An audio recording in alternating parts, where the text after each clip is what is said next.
پہلے تو میں نے مسلمانوں کے اخلاق سنے تھے، اب تو میں نے دیکھ بھی لیے، پر یہ بتا جب 12,000 آیا تھا جان کیوں نہیں چھڑائی؟ تو حضرت چارہ کاٹتے کاٹتے رو پڑے، فرمانے لگے تو نہیں نہ جانتا یہ بیٹیاں سانجی ہوتی ہیں، پتہ نہیں نا، میرے رسول پاک نے تو حاتم تائی کی بیٹی کے سر پہ کپڑا رکھ کے کہا تھا بیٹیاں برابر ہوتی ہیں، تو یہ نہیں پتا جب اس کی 6 بیٹیوں کی شادی ہوئی ہے میرے اندر روحانیت کتنی بڑی ہے۔ فرمایا پھر 12,000 آیا ہے تو 2-4 بچیاں پھر گئی ہیں، تو یہ نہیں پتا میں اندر سے راضی کتنا ہوں، میں تیری نوکری کرتا رہوں گا، پتہ نہیں اللہ کتنی بیٹیوں کو بیاہ دے گا۔ اتنا رویا وہ عیسائی کے پیروں میں بیٹھ گیا، کہنے لگا بابا میں نے تیری مخالفت کی ہے پر تیرے قریب آ کے پتہ چلا ہے کہ تو بہت اونچے اخلاق کا مالک ہے، اور اگر تیرا یہ مقام ہے تو تجھے اخلاق سکھانے والے محمد عربی کی شان کتنی ہوگی۔ ظالم کی بولیے جاتے نہیں لوگ جھوٹے گواہ بن کے، وکیل صاحب کو نہیں پتا ہوتا کہ یہ بندہ مجرم ہے جو میرے پاس آیا، کیا مجرموں کے وکیل نہیں ہوتے؟ بولے تو اس کو پتہ نہیں ہوتا وکیل صاحب کو کہ یہ صاحب مجرم ہے، میرے پاس مقدمہ لے کے آئے، اور اگر بے ادبی نہ ہو جائے تو میرا خیال ہے قاضی عدالت کو بھی پتا ہوتا ہے کہ مجرم کون ہے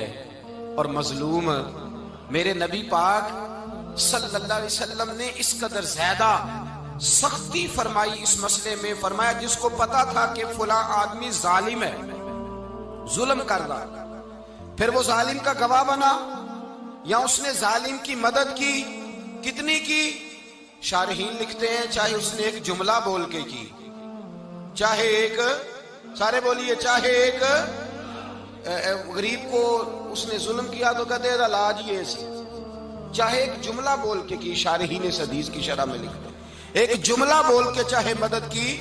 جس بندے نے کسی ظالم کی مدد کی کسی مقدمے میں یا کسی صورت میں اور اسے پتا تھا یہ ظالم ہے،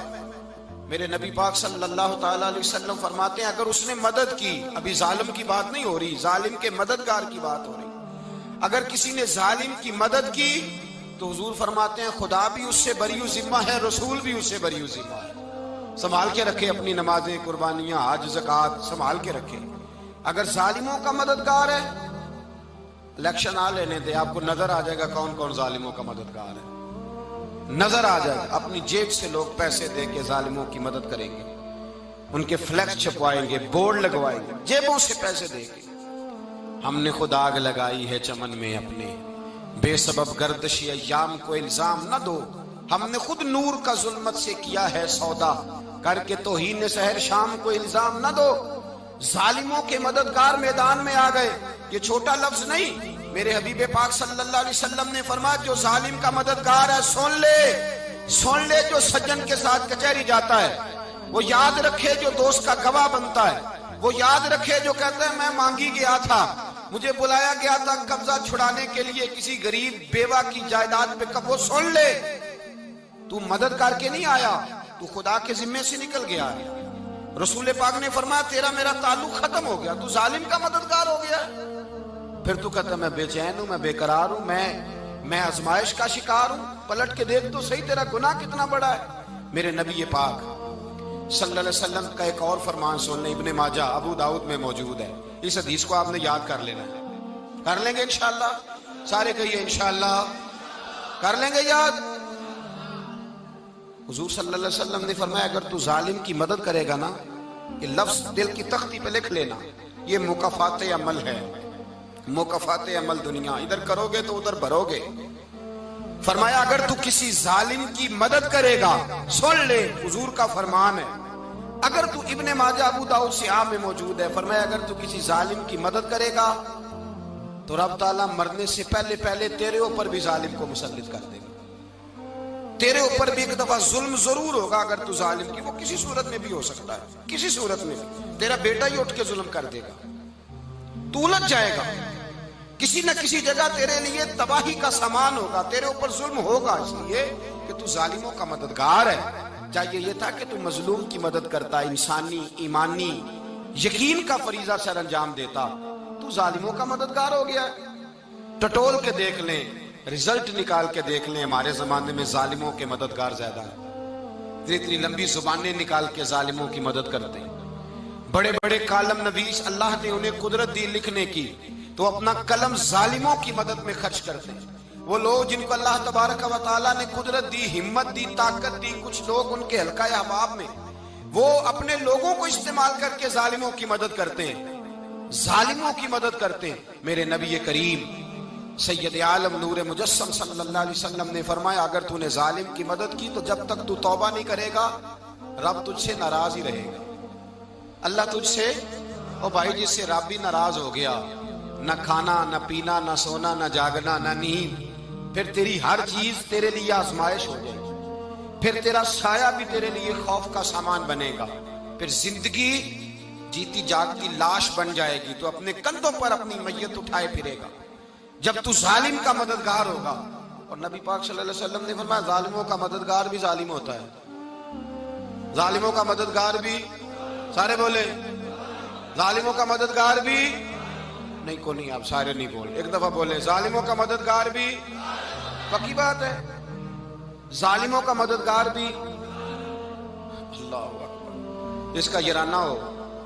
جس کا دوستانہ ہو، جو کہے میں نے نا اس کو اوکھے ویلے کے لیے ظالم کو یاد رکھا ہوا ہے۔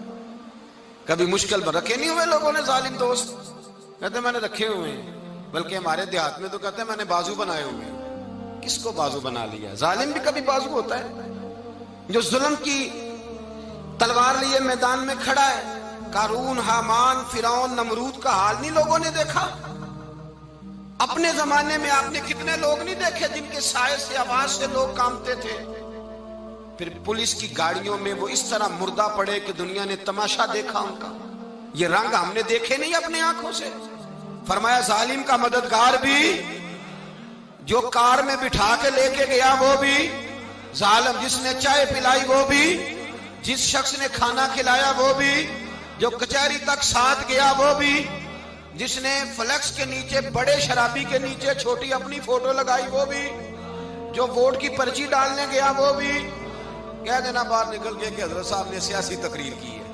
کہہ دینا، پر بات تو سچی ہے نا۔ خو کرے ہم تو سے تھوڑا سا گلا بھی سن لے، خو کرے ہم تو سے تھوڑا سا بھی گلا۔ امام مالک کے پاس ایک بندہ آیا، اس نے کہا حضور میں درزی ہوں، ایک ظالم بادشاہ مجھ سے کپڑے سلواتا ہے، میں تو ظالموں کا مددگار نہیں نا۔ ایک ظالم بادشاہ مجھ سے، حضور میں تو مددگار نہیں نا ظالموں کا۔ جو فرمایا ظالموں کا مددگار بھی ظالم ہوتا ہے، تو کپڑے لے کے آتا ہے میں سی کے دے دیتا ہوں، ذمہ داری نہیں۔ یہ ایک آدمی دکاندار ہے، اس سے کوئی بندہ چیز خریدنے آئے گا تو تھوڑی کہے گا میں نے نہیں دینی، تو دے گا۔ کوئی بندہ اگر کسی شخص سے کوئی کام کہتا ہے جو اس کی فیلڈ ہے، اس کا شعبہ ہے، اس کا معاش کا وہ سلسلہ ہے، کہتے ہیں یا رسول اللہ صلی اللہ علیہ وسلم ظالموں کا مددگار بھی ظالم، حضور نے فرما دیا۔ تو امام مالک سے بندے نے مسئلہ پوچھا، دل کی تختی پہ لکھنے والی باتیں ہیں، کہا حضور میں درزی ہوں، ظالم کپڑے سلواتے ہیں، میں تو مددگار نہیں نا۔ امام صاحب کہنے لگے نہیں، مددگار تو وہ ہوگا جو تجھے سوئی دھاگا فراہم کرے گا، تو تو پورے کپڑے سی کے دیتا ہے، تو تو خود بہت بڑا ظالم ہے، تو پورے سوٹ سی کے دیتا ہے، تو تو بہت بڑا ظالم خود ہے۔ مددگار تو وہ ہوگا جو تجھے دھاگا دے گا، جو تجھے بٹن دے گا، جو تجھے نلکی دے گا۔ جو ظالم سے اتنی نفرت ظلم کر کے بندہ ہے، یہاں تو ہمارے زمانے میں ہیرو بن جاتے ہیں لوگ، ظالم ہیرو ہے، لوگ اس سے ڈرتے پھرتے ہیں، گھومتے پھرتے ہیں، اور بہت سارے کم مزاج لوگ اس کے پیچھے ہاتھ باندھ کے پھرتے ہیں۔ ظالموں کی مدد کرنا، ظالموں کے ساتھ رہنا، یہ ظلم ہے، ظلم، یہ زیادتی ہے۔ میرے نبی پاک